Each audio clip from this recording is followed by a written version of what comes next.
भोले भाले किसान अधिक उत्पादन के लालच में फंसकर रासायनिक खाद व कीटनाशकों का प्रयोग करने लगे। बैलों की जगह ट्रैक्टर से जुताई होने लगी। शुरुआत में कम रासायनिक खादों के प्रयोग से अधिक उत्पादन हुआ। धीरे धीरे रासायनिक खादों के प्रयोग के कारण भूमि की उर्वरा शक्ति क्षीण होने लगी, जिसकी वजह से उत्पादन घटने लगा तथा फसलें कमजोर होने लगी। फसलों के कमजोर होने के कारण उनमें रोग व कीट लगने लगे। रोग व कीटों से फसल की सुरक्षा के लिए और अधिक कीटनाशकों का प्रयोग होने लगा।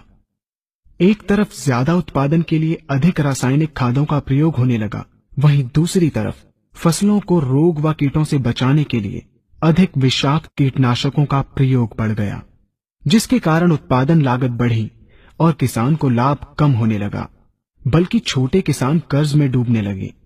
धीरे धीरे भूमि की उर्वरा शक्ति क्षीण होने से भूमि बंजर होने लगी।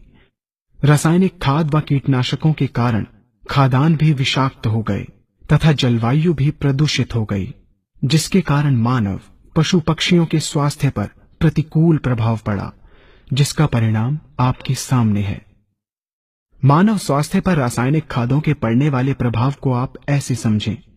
जब किसान फसल में रासायनिक खाद डालता है तो रासायनिक खाद में उपस्थित विषाक्त रसायन जल में घुलकर सबसे पहले जल को प्रदूषित कर भूमि के अंदर उपस्थित केचुए व सूक्ष्म जीवाणुओं को मार देता है।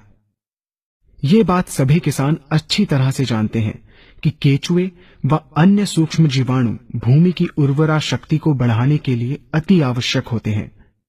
विषाक्त रसायन के कारण इनकी मृत्यु हो जाने से भूमि की उर्वरा शक्ति नष्ट हो जाती है तथा भूमि कठोर होकर बंजर होने लगती है। रासायनिक खादों के विषाक्त रसायन पानी के माध्यम से अन्य खनिजों के साथ फसल के अंदर पहुंचकर फसलों को विषाक्त बना देते हैं।